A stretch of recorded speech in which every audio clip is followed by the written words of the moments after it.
100 साल से भी ज्यादा समय से पूंजीवाद और समाजवाद, ये दोनों विचारधाराएं आर्थिक और नैतिक प्रभुत्व की लड़ाई में आमने सामने हैं। पूंजीवाद, जिसका जोर निजी संपत्ति और मुक्त बाजारों पर है, उसे लंबे समय से इनोवेशंस और समृद्धि का इंजन माना जाता रहा है। दूसरी तरफ समाजवाद सामूहिक स्वामित्व और ज्यादा सामाजिक समानता की वकालत करता है।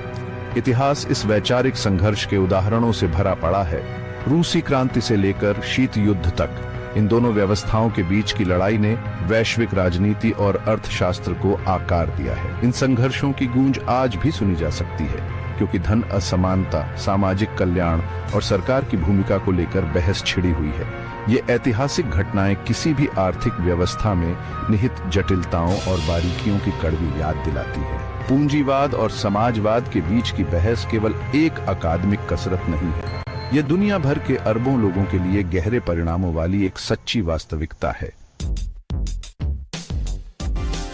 क्या समाज का भविष्य पूंजीवाद और समाजवाद के बीच एक निरंतर रस्साकशी होना तय है, या कोई और रास्ता है? पूंजीवाद के बाद की दुनिया की अवधारणा एक ऐसी दुनिया की झलक पेश करती है जो इस सदियों पुरानी विभाजन से आगे निकल जाती है। पूंजीवाद के बाद की दुनिया केवल मौजूदा व्यवस्था में थोड़ा बहुत बदलाव करने के बारे में नहीं है। यह काम धन और स्वामित्व के साथ हमारे रिश्ते पर नए सिरे से विचार करने के बारे में है। यह हमें एक ऐसे भविष्य की कल्पना करने की चुनौती देता है जहां लाभ का अंतहीन पीछा समाज की प्रेरक शक्ति नहीं रह जाता। इसका मतलब यह नहीं है कि पूंजीवाद के बाद की दुनिया एक स्वर्ग होगी। किसी भी व्यवस्था की तरह इसमें निस्संदेह चैलेंजेस और जटिलताएं होंगी। हालांकि पूंजीवादी समाजवादी द्वैधारी की सीमाओं से आगे बढ़कर हम समाज को अधिक न्याय संगत और समान तरीके से व्यवस्थित करने की नई संभावनाओं के लिए खुद को खोलते हैं। पूंजीवाद के बाद की दुनिया में पूंजी के बजाय ज्ञान, धन और शक्ति का प्राथमिक स्रोत बनने के लिए तैयार है। जैसे जैसे ऑटोमेशन और आर्टिफिशियल इंटेलिजेंस नौकरी के बाजार को नया रूप दे रहे हैं, श्रम के पारंपरिक रूप तेजी से अप्रासंगिक होते जा रहे हैं। नॉलेज वर्कर का उदय एक ऐसी अर्थव्यवस्था की ओर बदलाव का संकेत देता है जहां जानकारी, रचनात्मकता और समस्या समाधान को बहुत महत्व दिया जाता है। शिक्षा, इनोवेशन और धन के वितरण के लिए इसके गहरे निहितार्थ हैं। केवल पूंजी के पारंपरिक रूपों जैसे भूमि, श्रम और वित्तीय संपत्तियों पर निर्भर रहने के बजाय पूंजीवाद के बाद के समाजों को ज्ञान द्वारा उत्पन्न मूल्य का उपयोग और वितरण करने के नए तरीके खोजने होंगे। इसके लिए हमारी आर्थिक सोच में एक बुनियादी बदलाव की आवश्यकता होगी, जो कमी पर आधारित मॉडल से दूर बहुतायत को अपनाने वाले मॉडल की ओर बढ़ेगा। पूंजीवाद के बाद की दुनिया का रास्ता कोई एकल पूर्व निर्धारित मार्ग नहीं है, बल्कि यह कई संभावित स्थलों वाली एक बहुआयामी यात्रा है। पूंजीवाद के विकल्प के रूप में विभिन्न मॉडल प्रस्तावित किए गए हैं, जिनमें से प्रत्येक की अपनी ताकत और कमजोरियां हैं। समाजवाद सामूहिक स्वामित्व और सामाजिक कल्याण पर अपने जोर के साथ एक संभावित मार्ग प्रदान करता है। साम्यवाद एक अधिक कट्टरपंथी विचारधारा निजी संपत्ति के बिना एक वर्गहीन समाज की कल्पना करता है। दूसरी ओर आर्थिक लोकतंत्र एक ऐसी व्यवस्था का प्रस्ताव करता है जहां श्रमिकों का उत्पादन के साधनों पर अधिक नियंत्रण होता है। ये मॉडल परस्पर अनन्य नहीं है। वास्तव में वे अक्सर दिलचस्प तरीकों से ओवरलैप और इंटरसेक्ट करते हैं। पूंजीवाद के बाद का भविष्य अलग अलग विचारों और दृष्टिकोणों का एक मिश्रण होने की संभावना है, जो विभिन्न समाजों की विशिष्ट आवश्यकताओं और मूल्यों के अनुरूप होगा। तकनीक का व्यवधान पूंजीवाद की नींव हिलाना। तकनीक विशेष रूप से सूचना प्रौद्योगिकी और स्वचालन में तेजी से प्रगति परिवर्तन के लिए एक शक्तिशाली उत्प्रेरक के रूप में कार्य कर रही है। जिस नींव पर पूंजीवाद बना है उसे ही बाधित कर रही है। इंटरनेट, आर्टिफिशियल इंटेलिजेंस और रोबोटिक्स का उदय काम, उत्पादन और खपत की प्रकृति को बदल रहा है।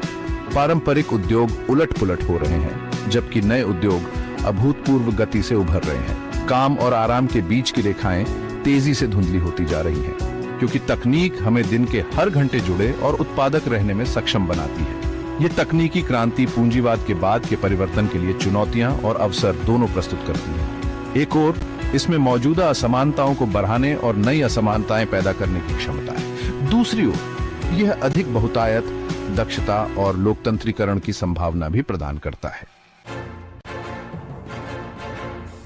अंतराल, परिवर्तनशील दुनिया में रास्ता बनाना। पूंजीवाद से पूंजीवाद के बाद की दुनिया में परिवर्तन एक सुचारू या रैखिक प्रक्रिया होने की संभावना नहीं है। यह अस्थिरता, अनिश्चितता और प्रयोग की अवधि की विशेषता होने की अधिक संभावना है। दो अलग अलग युगों के बीच एक अंतराल। इस समय के दौरान पुरानी व्यवस्था के अवशेष नई व्यवस्था की उभरती संरचनाओं के साथ मौजूद रहेंगे। यथास्थिति से लाभान्वित होने वालों की ओर से पीछे हटना होगा। साथ ही बेहतर भविष्य की क्षमता देखने वालों से उत्साह और आशा भी होगी। इस अंतराल को नेविगेट करने के लिए अनुकूलनशीलता, लचीलापन और परिवर्तन को अपनाने की इच्छा की आवश्यकता होगी। इसके लिए समाज के रूप में हमारे मूल्यों और प्राथमिकताओं की एक महत्वपूर्ण परीक्षा की भी आवश्यकता होगी, क्योंकि हम तेजी से तकनीकी प्रगति के नैतिक और सामाजिक निहितार्थों से जूझते हैं। तर्क की शक्ति, पूंजीवाद पर एक आलोचनात्मक दृष्टिकोण। पूंजीवाद से आगे बढ़ने के लिए हमें इसकी खामियों और सीमाओं को उजागर करने के लिए तर्क और आलोचनात्मक सोच का उपयोग करते हुए इसकी कठोर जांच करने की आवश्यकता है। यहीं पर हर्बर्ट मार्क्यूज और फ्रैंकफर्ट स्कूल जैसे दार्शनिकों का काम अमूल्य हो जाता है। इम्मानुएल कांट के विचारों पर आधारित मार्क्यूज ने तर्क दिया कि सच्ची मानवीय स्वतंत्रता स्वायत्तता में निहित है।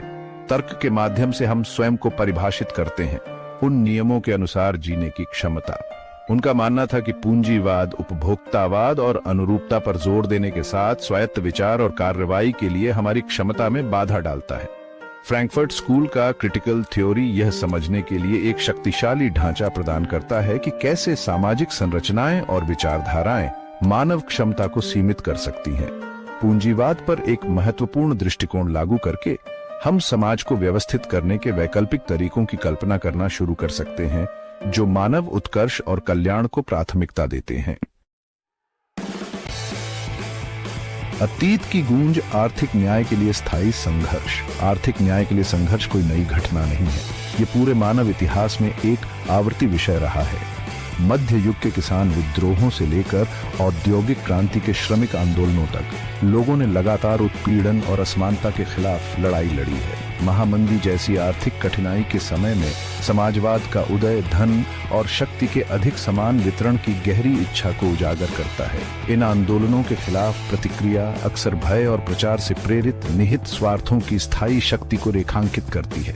जैसे हम 21वीं सदी की जटिलताओं को नेविगेट करते हैं, यह जरूरी है कि हम अतीत के संघर्षों से सीखें। आर्थिक न्याय की लड़ाई अभी खत्म नहीं हुई है। यह एक निरंतर लड़ाई है जिसके लिए निरंतर सतर्कता, संगठन और सामाजिक परिवर्तन के प्रति अटूट प्रतिबद्धता की आवश्यकता होती है।